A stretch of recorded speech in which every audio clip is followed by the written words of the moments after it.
Bueno, bienvenidos y bienvenidas. Vamos para la segunda magistral conferencia del doctor Alfonso Barbosa Domínguez, que nos va a hablar sobre el gasto calórico por actividad física. Devolvámosle la primera, maestro, por favor, Ujú. regálemelo ahí. Procesos metabólicos y bioquímicos corporales, las necesidades y requerimientos, las zonas metabólicas de entrenamiento, los tiempos de reacción químicas y metabólicas. O sea, este es un tema maravilloso y magistral.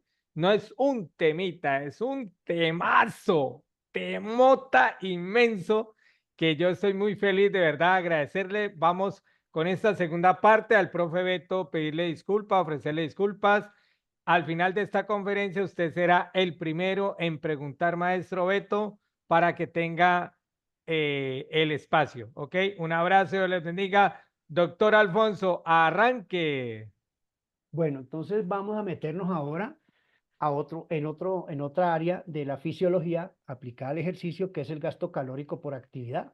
Y esto pues devenga ciertos procesos bioquímicos y metabólicos corporales de acuerdo a una necesidad y un requerimiento por edad, sexo, talla, raza, tipo de deporte y todas esas cosas. Es fundamental esta área porque tiene que fusionarse mucho con la parte nutricional y la parte de actividad física como tal. Entonces, el concepto relacionados al gasto calórico tiene que ver con metabolismo basal. El metabolismo basal, recuerden que es la mínima cantidad de energía necesaria que el cuerpo necesita para suplir sus necesidades básicas. ¿Qué quiere decir esto? Este metabolismo basal es el que usted tiene cuando se acuesta en la cama y no mueve un pelo. Como usted no para el metabolismo, usted sigue funcionando. Entonces, hay gasto metabólico y esto es lo que se llama metabolismo basal. El otro aspecto que hay que tener en cuenta es el índice metabólico. Ese índice metabólico depende mucho de la capacidad que tienen los órganos, los sistemas y el tejido para realizar esos tipos o rutas metabólicas que necesita usted para realizar la actividad física normal que usted necesita, o si tiene actividad física regular o si es un deportista, pues estos índices van a tener una necesidad calórica mayor. Y estos dos términos, metabolismo basal e índice metabólico, se miden con unas unidades metabólicas que se llaman los METs. El METs es la unidad metabólica más conocida, no es la única, pero es la más básica, la que más está, eh, ¿cómo se llama?, publicitada, pero hay otros índices que se pueden utilizar de acuerdo a la necesidad o el requerimiento que uno identifique para hallar estos procesos. La distribución del gasto calórico y metabólico depende mucho de varios aspectos. Primero, la tasa metabólica basal, o sea, cómo gasta usted energía cuando está en total reposo. Otro aspecto que tiene que ver con el gasto energético total o el gasto calórico es la energía térmica de los alimentos. Cada alimento que usted consume a través de los procesos bioquímicos, siempre que haya una reacción bioquímica, va a haber un desprendimiento de energía. Y ese desprendimiento de energía por procesos metabólicos se mide cuánta carga energética expulsa esa reacción metabólica y bioquímica y se mide. Y eso se llama efecto térmico. Eso es estequiometría. Y el otro aspecto es la actividad física que usted haga. Cada actividad física tiene un gasto calórico de acuerdo pues a la intensidad y al tiempo que usted tenga. Esas son tablas que ya existen. Entonces usted puede hacer un listadito y hacer una suma y de ahí saca su gasto calórico. La distribución a nivel general que usted tiene como persona de gasto calórico son efecto térmico de los alimentos, está entre el 8 y el 10%. La actividad física está en el 32%.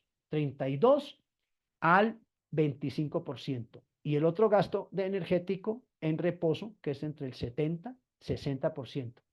Vuelvo y repito, esto depende de muchos factores, pero es más o menos una distribución para que usted entienda que así sea, comiendo en total reposo o haciendo actividad física, siempre va a gastar energía.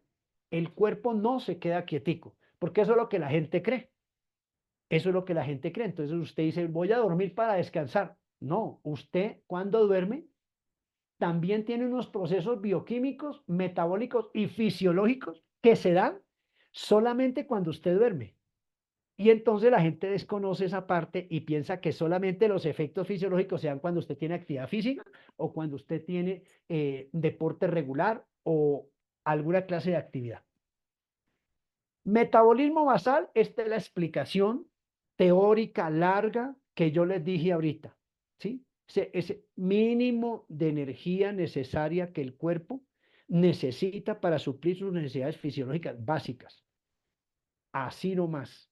Y pues esto va de acuerdo a la edad y también tiene que ver mucho también cuando la persona por edad pierde masa muscular. Entonces, entre más masa muscular, más gasto metabólico va a tener y entre menos masa muscular va a disminuir ese gasto metabólico. Pero eso lo vamos a hablar más adelante o si no me acuerdan, yo explico esa parte.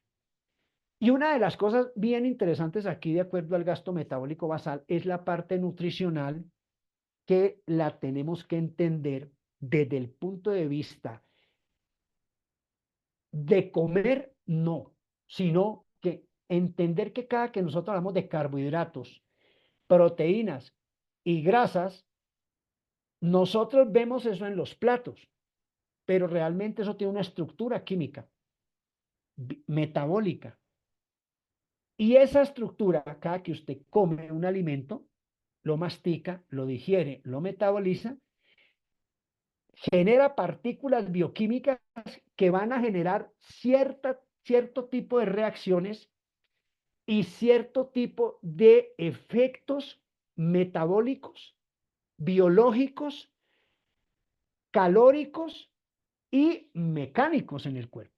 Entonces, lo que usted come es como darle gasolina a un carro. Supongamos que el cuerpo suyo es un Mercedes-Benz o un Lamborghini.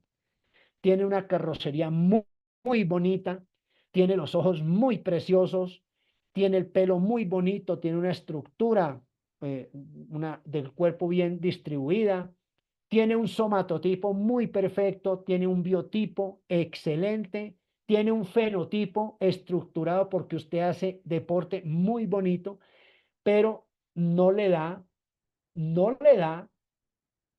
la gasolina que necesita ese Lamborghini.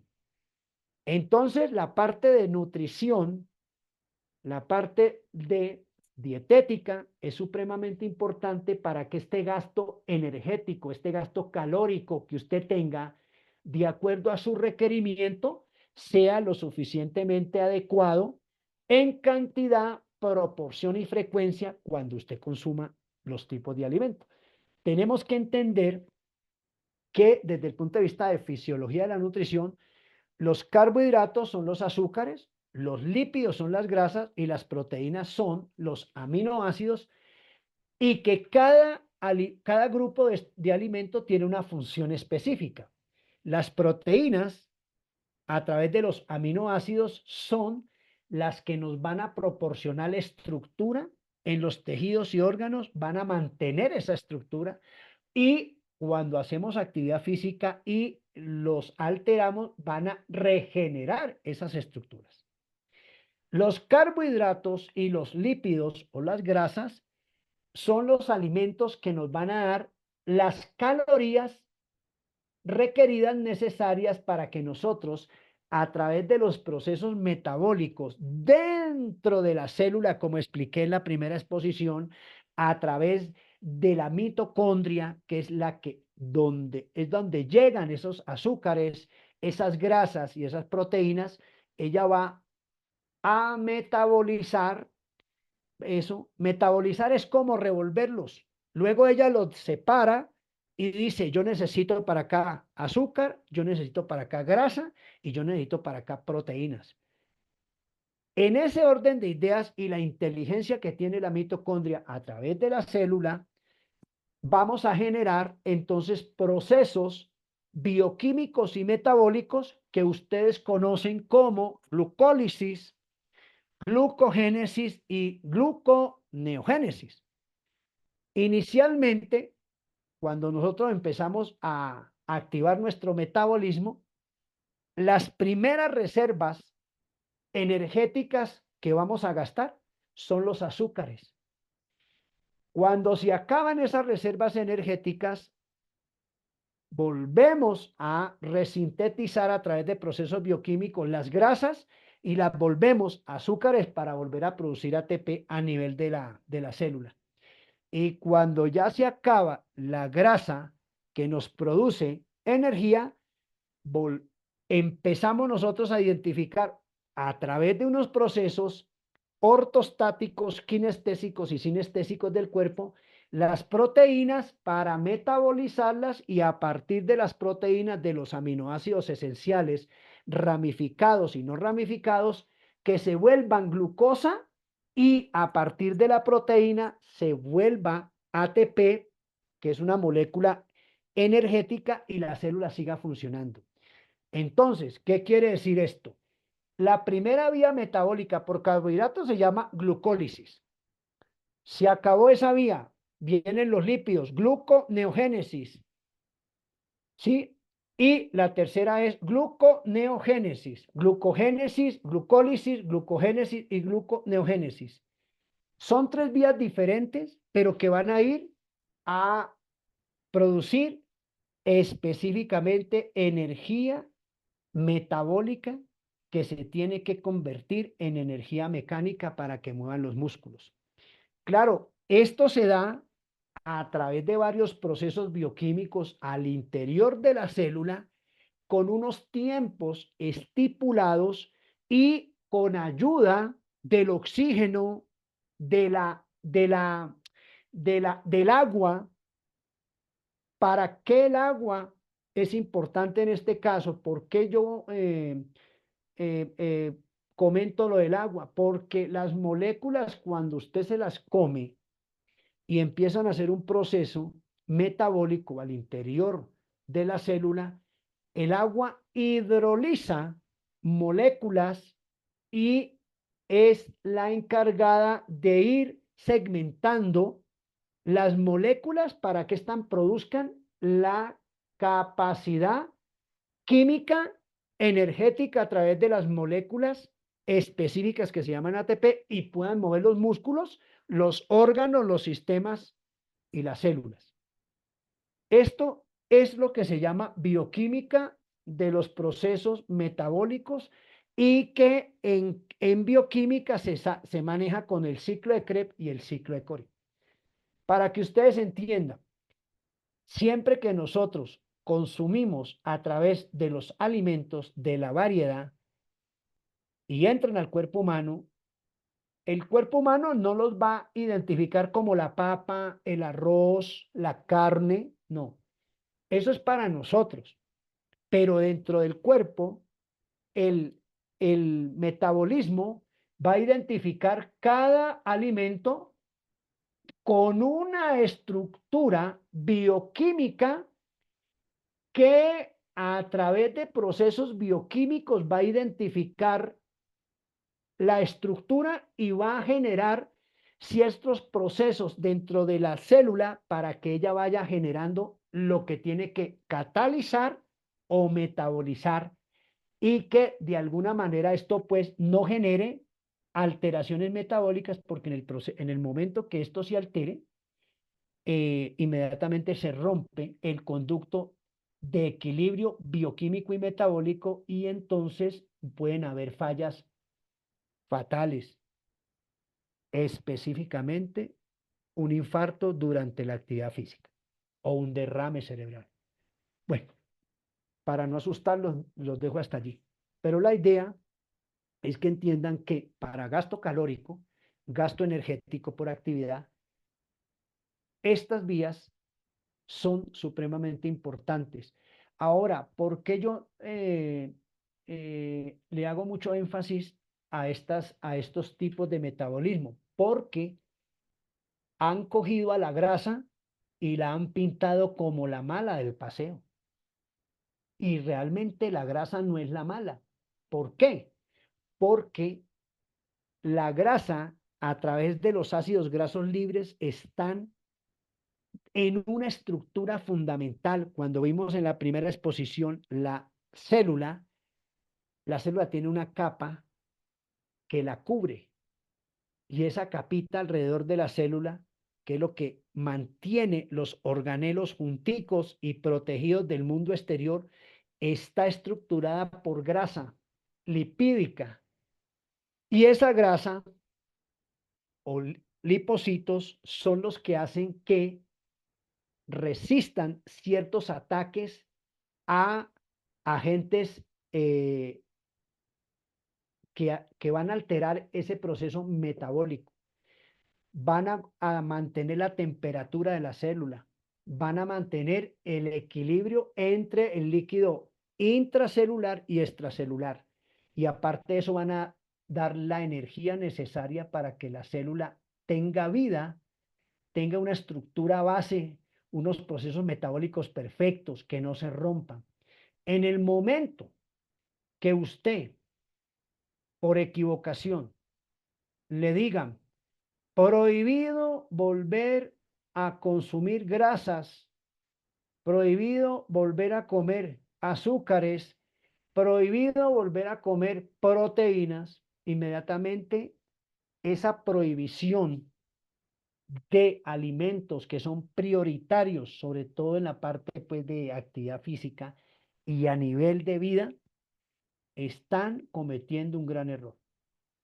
Otra cosa es que el nutriólogo o el nutricionista le haga un ciclo de menú básico de acuerdo a una cultura dietaria, a una memoria dietaria y le dé unas porciones adecuadas de acuerdo a una necesidad.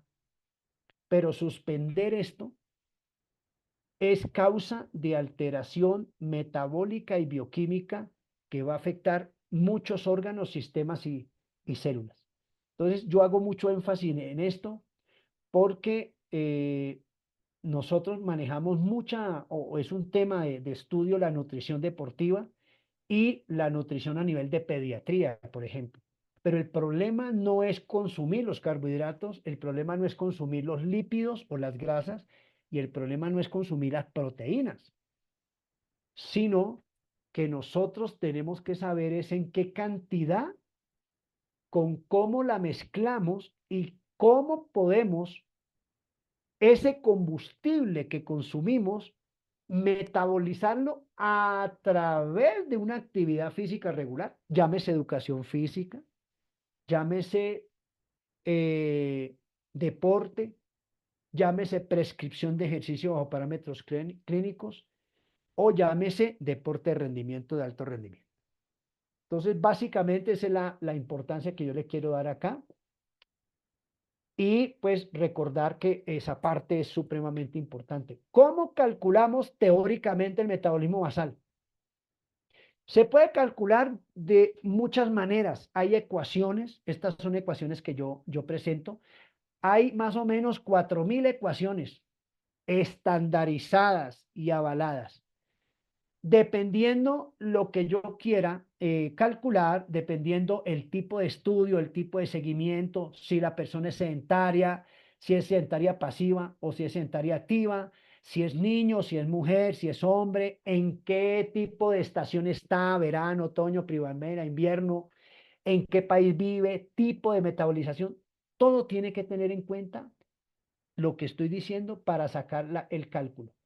Muchas veces la gente piensa que las ecuaciones son una o dos de las que nos enseñan o cinco. No, hay muchas.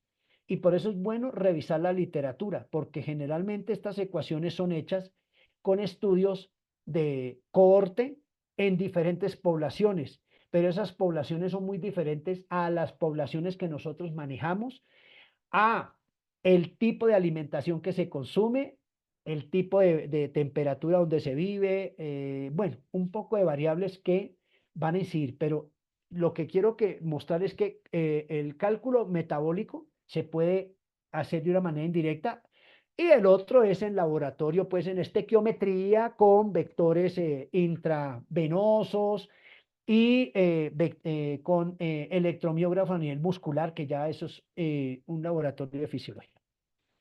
Y en ese orden de ideas, entonces nosotros tenemos que tener en cuenta que cada que hacemos una actividad necesitamos energía. Y esa energía depende mucho de los porcentajes del deporte que hagamos, expresados en tiempo, en intensidad y en frecuencia. Pero que siempre que hagamos deporte, el cuerpo va a tener que hacer una termorregulación, mantener la temperatura corporal y va a gastar calorías. El ejercicio va a gastar calorías, ¿sí? Y metabólicamente, en reposo va a gastar calorías. Lo importante allí es tener en cuenta que si nosotros hacemos por encima de la capacidad de la rata metabólica o la capacidad energética por alimentación, el ejercicio, vamos a entrar en un déficit calórico y esto va a alterar metabólicamente a la persona. Entonces, el índice calórico que sacamos nos permite, pues, empezar a identificar ciertos parámetros de orientación, ciertos parámetros de planificación y ciertos parámetros de exigencia de la persona para que ésta pueda hacer actividad física acorde a la necesidad metabólica que ella tiene, puede hacer y requiere. Con esto entonces nosotros estadísticamente montamos la tablita de que de acuerdo al gasto energético, pues vienen unos modelos de rendimiento, unos modelos de competencia. No es lo mismo la persona que compite, persona que está en alto rendimiento, la persona que está en rendimiento, la persona que activamente es regular, o sea, una persona que es sedentaria activa es una persona que hace 3 veces a la semana deporte y 4. Y una persona que es sedentaria pasiva es una persona que el fin de semana se juega 5 partidos de fútbol todo el sábado y dice que es deportiva. Entonces, ojo con esa parte porque la gente entiende esos términos equivocadamente y por eso también generan alteraciones metabólicas, bioquímicas y nutricionales, desbalance metabólico. Y aquí tenemos entonces dentro del gasto calórico una fórmula para identificar que de acuerdo a la necesidad requerida calórica, usted debe consumir más oxígeno.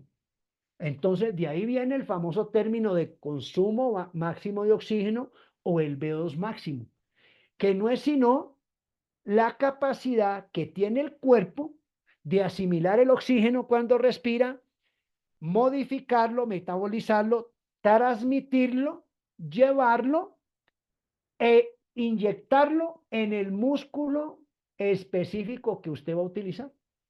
Y esto se mide a través bueno, si es el laboratorio, se mide a través de un aneumergómetro y un oxímetro con una interfaz a un monitor y entonces inmediatamente uno ve si la necesidad de oxigenación que está requiriendo el atleta para un tiempo determinado y con una intensidad es proporcional al tamaño del atleta y a la capacidad del atleta.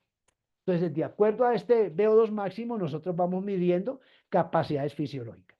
Y entonces, en ese orden de ideas, tenemos los factores de actividad física, factores metabólicos, y tenemos unas clasificaciones a nivel mundial. No es la única tabla que existe, hay muchas, dependiendo las variables que cojan, pues estas tablas van dando unas constantes aritméticas.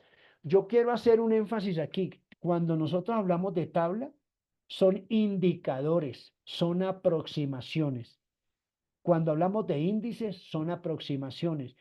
Y yo quiero enfatizar mucho esto porque hay gente que maneja tablas y son muy psicorrígidas al momento de la interpretación que van a hacer con los resultados que tienen y la tabla que tienen de referencia. Entonces, las tablas y los índices son aproximaciones. son orientaciones. Nosotros no podemos sesgar o maltratar a una persona por estos resultados que tengamos en pruebas comparativamente con las tablas y los índices que tengamos. De acuerdo a esto, entonces tenemos que los atletas, según la edad, tienen una frecuencia cardíaca, que es otro índice metabólico que nosotros utilizamos, porque de acuerdo a la frecuencia cardíaca y a la frecuencia respiratoria, ese gasto calórico va a incrementarse. Y de acuerdo a ese gasto calórico que se incrementa por la frecuencia cardíaca y la frecuencia respiratoria, va a empezar a tener un déficit calórico y puede tener alteraciones metabólicas, respiratorias y circulatorias. Entonces, en ese orden de ideas, nosotros tenemos que tener en cuenta que esto va de acuerdo pues a las edades y a ciertos procesos de evaluación. Vuelvo y repito, estas son tablas que yo muestro de referencia para que tengamos como una indicación. Y de acuerdo a estas tablas de referencia de frecuencia cardíaca, frecuencia respiratoria, gasto metabólico por variaciones, tenemos las zonas de entrenamiento. Esas zonas de entrenamiento son los parámetros que nos van a dar a nosotros fisiológicamente para empezar nosotros a orientar la persona de acuerdo a las metas que ella tiene cuando empieza una actividad física. O si es un atleta, nosotros tenemos que tener unos controles. Si es un atleta, nosotros tenemos que tener unos controles a nivel fisiológico en frecuencia cardíaca, gasto metabólico basal, VO2 máximo y consumo de oxígeno. Y perdón, consumo de oxígeno temporal. Son los 4 parámetros fisiológicos. Esos 4 parámetros en rendimiento se tienen que mezclar con la parte nutricional y con la parte de índice de biogénesis mitocondrial, que es un efecto fisiológico que se da cuando uno hace deporte. ¿Qué quiere decir esto? Que de acuerdo a la zona y al VO2 y a la intensidad del ejercicio, pues esto va a crear un incremento en el número de mitocondrias por músculo, por densidad cuadrada de músculo. Entre más mitocondrias tenga el músculo, mayor oxigenación, mayor hemodinámica va a tener y mayor capacidad fisiológica de contraer y relajar fibras musculares, porque esto tiene que ver con la parte fisiológica. Estas tablas que estamos aquí son referencia, ¿no? Entonces, para que tengamos en cuenta la intensidad de acuerdo a la hora al tiempo que va a durar.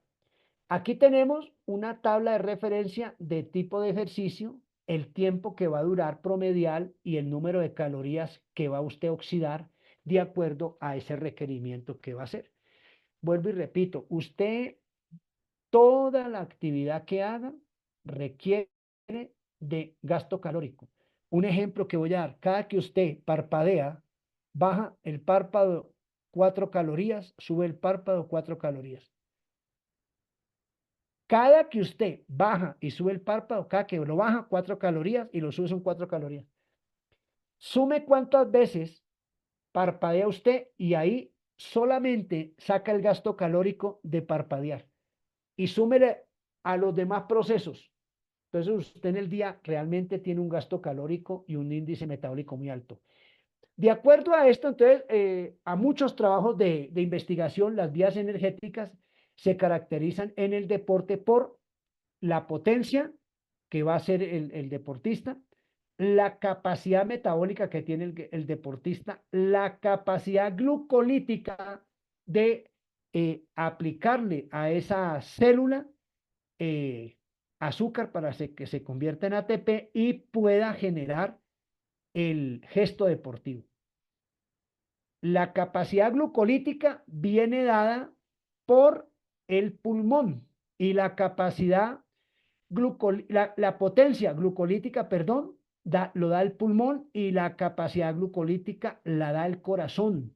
vuelvo y repito con este término. La potencia glucolítica la da la capacidad pulmonar y la potencia y la capacidad glucolítica lo da el corazón. Esos son dos términos en fisiología que se utilizan, pero que muchas veces no se sabe cómo se aplica en estas tablas cuando se hablan de intensidad y porcentajes. Y de acuerdo a los tiempos fisiológicos de duración del ejercicio, las pausas que tienen que tener para la recuperación metabólica y bioquímica de los sistemas y la cantidad de trabajo que se tiene que hacer.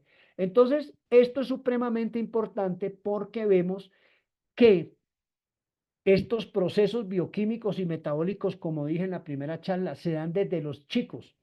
Ahora, estamos hablando de ejercicios que duran de 7 a 15 segundos. Un niño que usted lo ponga a caminar en 3 metros se demora de 7 a 15 segundos y está ya empezando a estimular la capacidad oxidativa, ¿sí? Hidrolítica de fosfatogénica. Ya está creando ese metabolismo de creatinfosfoquinasa y fosfatogénica. Poquito, poquito, pero lo está haciendo. Entonces desconocemos que la fisiología se crea desde los más chiquitos. Aquí tenemos en esta tabla una referencia de los tipos de fibra que tenemos nosotros en el organismo, fibras de contracción rápida y fibras de contracción lenta. Esas fibras de contracción rápida, esas fibras de contracción lenta, depende mucho del tipo de músculo que se vaya a utilizar y de acuerdo a la actividad. Pero este es un resumen fisiológico del elemento que activa esa fibra y del grado de oxidación que tiene que tener y la rapidez con lo que hace el metabolismo glucolítico. Entonces, si ustedes ven los elementos son muchos, pero esto es lo que nos hace a nosotros movernos rápido, a media marcha o lento. Y esto que nosotros estamos mostrando aquí se refleja en un término que se llama freno inhibitorio, fisiológicamente hablando, que es cuando usted lo ponen a frenar en un tiempo determinado y arrancar en un tiempo determinado. Esos son estímulos neurofisiológicos que se dan a través de procesos bioquímicos y metabólicos, pero que se transmiten en orden aferente de acuerdo a la fibra tipo 1 o fibra tipo 2. Aquí tenemos otra explicación de las fibras, pero con relación a la mioglobina, los capilares, la producción de ATP, los mecanismos que intervienen en estos, los ritmos de hidrólisis, ruptura del agua a nivel molecular, la velocidad de contracción, la resistencia a la fatiga, la creatinquinasa, que es una molécula intermedia metabólica aeróbica que se da para que las diferentes fibras tengan energía para realizar un gesto motor. El glucógeno, que es una reserva energética que usted almacena en el músculo, en el sistema circulatorio y en el hígado. Y también genera glutatión, que es la otra reserva energética que va al interior de cada célula. En este caso, si estamos hablando del músculo esquelético, sería en el miocito. Y si vamos a hablar del músculo cardíaco, cuando hablamos del músculo cardíaco, hablamos del endocardio, pericardio y el miocardio. Allí también hay miocito cardíaco y también tiene que haber reserva glucogénica y de glutatión. La abundancia de todos estos procesos energéticos de acuerdo a la célula, a la postura, la función principal y el reclutamiento que se dan de acuerdo al tipo de fibras que usted reclute por milésimas de segundo en la contracción. Y eso es lo que da la fuerza en la contracción. No es la masa, sino el número de fibras por centímetro cuadrado que usted recluta en milésimas de segundo. Aquí tenemos el tipo de músculo, de acuerdo al tipo de fibra y los porcentajes que se manejan. Eso es supremamente importante porque la gente piensa que el gasto calórico se da y el gasto energético se da igual en todas las fibras musculares y en todos los músculos por igual. Entonces ahí ustedes ven que eso está porcentuado, dividido y que de alguna manera, pues esto lo desconocemos. Entonces, por ejemplo, las personas que entrenan fuerza estática o dinámica con peso libre o peso muerto, piensan que el único trabajo de fuerza es con pesas y con barras. No, hay otros tipos de entrenamiento de la fuerza, dependiendo del deporte, dependiendo la capacidad de la persona, la edad y el sexo, y las metas, y que este porcentaje de reclutamiento de fibras, esto se tiene que tener muy en cuenta para poder hacer efectivo las metas fisiológicas de entrenamiento. Estos estudios que yo estoy mostrando aquí son, de acuerdo a esto que vimos, de acuerdo al área segmentaria del músculo que se estudió, son los porcentajes que han dado de acuerdo a los estudios que se han hecho a nivel de diferentes años, pero que de alguna manera nos sirven para demostrar que el gasto energético, la capacidad metabólica y oxidativa bioquímica de los músculos en todos los músculos no se da por igual. Y entonces de allí parte que rompamos un paradigma y esquemas que venimos manejando muchos, ¿sí? Y son teorías ya revaluadas. Cuando yo digo teorías revaluadas no es que no sirvan, sino que se han comparado con otros estudios nuevos y entonces ya quedan como base científica de soporte para actualizar estos estudios. ¿De qué depende el VO2 máximo? De la parte genética, la carga genética. Aquí hablamos de polimorfismos, que son unos traductores y codificadores que tiene usted para que el VO2 máximo pueda expandirse en usted y cree esa capacidad. Esto es una de las cosas que más se estudia por correlación de gasto energético. ¿Por qué? Por el intercambio gaseoso, ¿no? Entre más intercambio gaseoso entre oxígeno y CO2, pues usted sabe que hay mayor gasto energético. Y lo otro es que es supremamente importante que a través de la respiración usted genera óxido nítrico, que es el mayor vasodilatador del cuerpo humano para que este VO2 máximo sea transportado, concentrado y eyectado a la célula específica en un momento adecuado, en el lugar adecuado y en el tiempo adecuado. Con esto significa que nosotros manejamos dos tipos de términos, potencia aeróbica y capacidad aeróbica. Ya lo había explicado. La potencia aeróbica es la capacidad de los pulmones de captar oxígeno y de llevar al corazón. Y la potencia aeróbica es la capacidad que tiene el corazón de llevar sangre oxigenada al músculo ejercitado, al tejido. Así de sencillo. Independientemente, pues si hablamos de la capacidad alveolar, de asimilación metabólica media, de la presurización y toda esa parte. Pasos a seguir para el cálculo de gasto calórico a través del VO2. Ahí tenemos los pasos. Esto es un resumen de la parte de fisiología. Entonces tenemos que tener muy en cuenta pues que hay parámetros para evaluar el VO2 máximo y hacer un parámetro correlacional de gasto calórico. Cálculo de gasto calórico, ahí tenemos los porcentajes, la frecuencia, el VO2 y las kilocalorías por minuto que se queman. Entonces esto es uno promediales, como les digo, son aproximaciones, porque esto tiene que ser individualizado, no se puede generalizar, sino que acuérdese que en fisiología se tiene que respetar uno de los principios biológicos del entrenamiento, la individualización y la progresión, que eso también nos lo enseñan a nosotros cuando estudiamos para ser entrenador. La estimación de gasto calórico a través del consumo de oxígeno, ahí están las variables y lo que tenemos que tener en cuenta. Y de acuerdo a todo esto, volvemos nosotros pues a digámoslos que no criticar, gracias por lo que me dijeron que es una crítica constructiva, pero es más enfatizar, en invitar a los muchachos que están ahora estudiando deporte a que eh, estudien por gusto, no por nota, porque les gusta esta parte, muchachos. Entonces, hasta aquí era la segunda parte, Hilder. Voy a, Vamos con el segundo video, maestro. con mucho gusto. ¿Por qué no me dejas de hacerme un favor y me sacas la presentación? Eso, hermano, gracias. De Segundo. inmediato. Ok, chévere. Vamos Muy con mal. el segundo video. Ahí se va.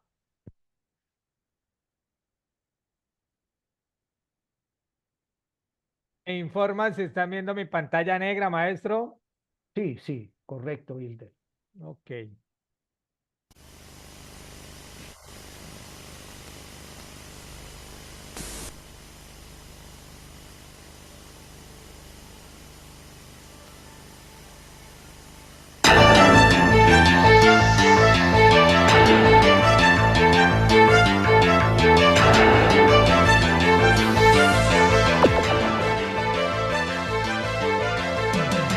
La respiración celular. Programa 6.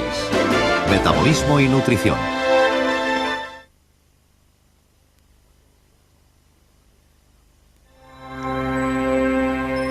Cuando los biólogos comprueban la complejidad de la respiración celular, se sienten obligados a tratarla de forma esquemática. Aunque el esquema es una vía para la comprensión, los modelos son solo un pálido reflejo del enorme tráfico de las rutas de la energía. Son necesarios algunos hechos sorprendentes para recordarnos el poder colectivo de la célula. En un día dado, una persona media produce unos 40 kilogramos de ATP. Durante una actividad agotadora, sus células encienden el quemador y utilizan medio kilogramo de ATP por minuto. Desde una contracción nerviosa hasta la locomoción de todo el organismo, el ATP proporciona la energía necesaria.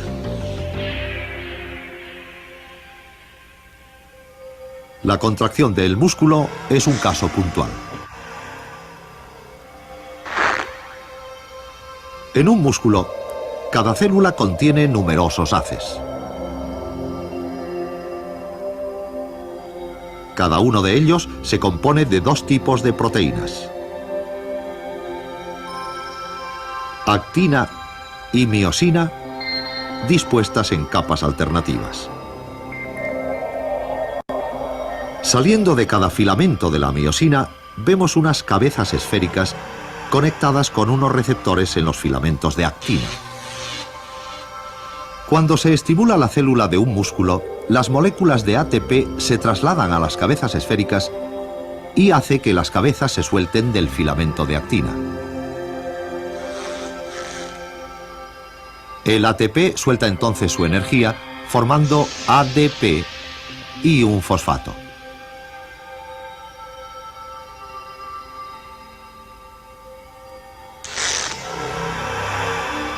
Al introducir energía en la cabeza, esta se fija más al filamento de actina.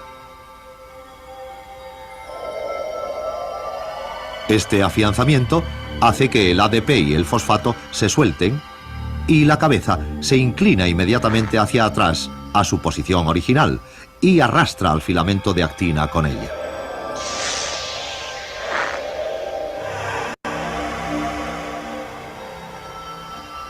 Mientras que las mitocondrias proporcionen un suministro constante de ATP, en el tiempo real, miles de millones de filamentos de actina se unen a un tiempo para contraer el músculo.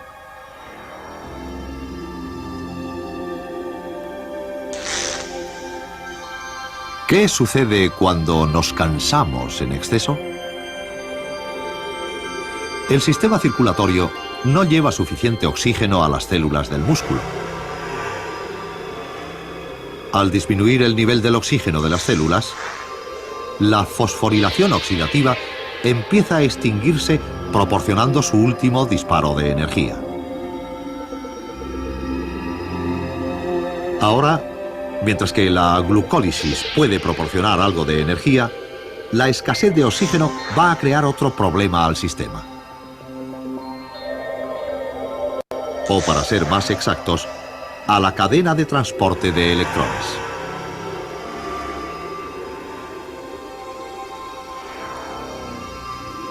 Recordemos que el papel fundamental del oxígeno es quitar los electrones del extremo de la cadena.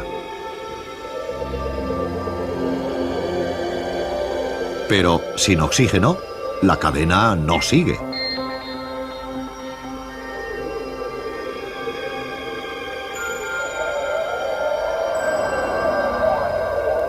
NADH no se utiliza y NAD+ no puede reciclarse. Aquí está el problema. La glucólisis necesita un suministro constante de NAD+ para continuar produciendo ATPs. A pesar de que el oxígeno no está presente, la respiración celular puede recurrir a otras estrategias. Normalmente, el piruvato sigue adelante hacia el ciclo de Krebs. Sin embargo, al estar escaso el oxígeno, una enzima reacciona con el piruvato y el NADH, produciendo NAD+ y ácido láctico. El NAD+ se recicla en la glucólisis y asegura una cantidad limitada de ATP. Es una solución elegante.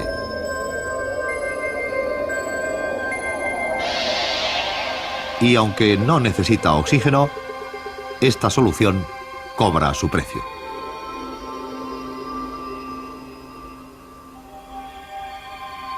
La acumulación de ácido láctico en los músculos crea una sensación de ardor, la experimentada, por ejemplo, por los atletas.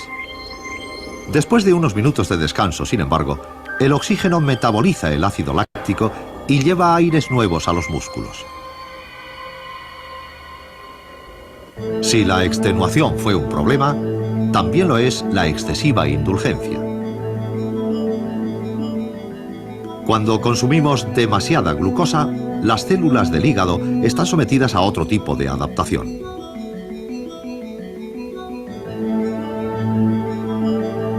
Este exceso de ATP suelta una enzima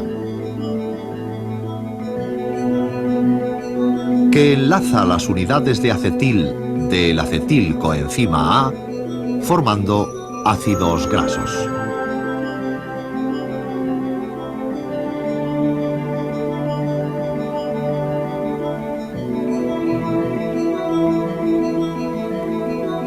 Ahora tenemos que recoger la cosecha de ácidos grasos. Un buen año de grasas.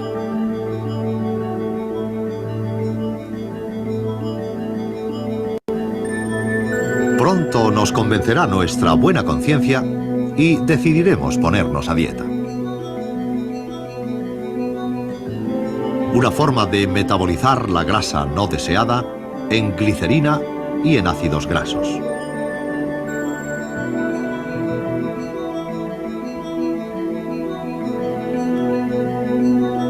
Como sucede con los ácidos grasos, se convertirán en acetilcoenzima A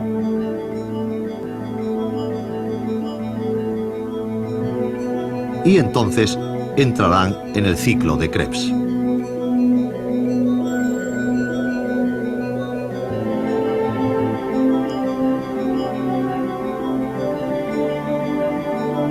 Bajo una dieta severa, todas las grasas serán metabolizadas y el cuerpo volverá a ser el mismo, gastando sus propias proteínas. Al metabolizarse las proteínas, los productos laterales entran en las vías de la respiración celular.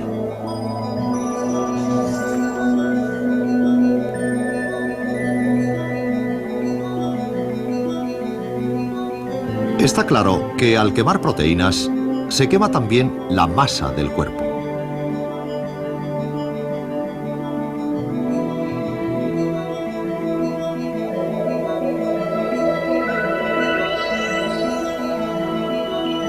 Sin embargo, dentro de unos extremos razonables, el cuerpo humano sigue siendo resistente y adecuadamente robusto gracias a sus propios métodos. Cuando estudiamos la respiración celular, olvidamos a veces cuántos recursos tienen las células. Volvamos atrás por un momento y nos daremos cuenta de que el comportamiento colectivo de las células es una afirmación de la fuerza motriz de la vida misma.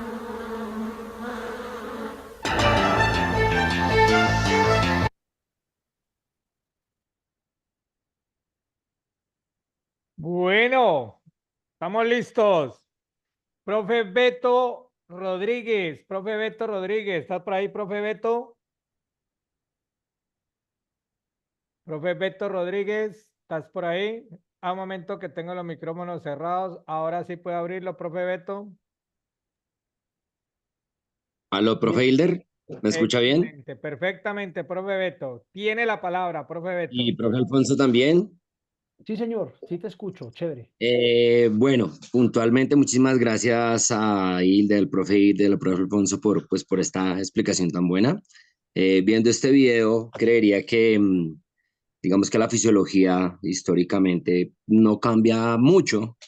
Sin embargo, sí me gustaría que el profe Alfonso me corroborara si en estas zonas de entrenamiento, pues uno como entrenador la saca basándose en la fórmula de 220 menos la edad para hombres y 226 menos la edad para mujeres.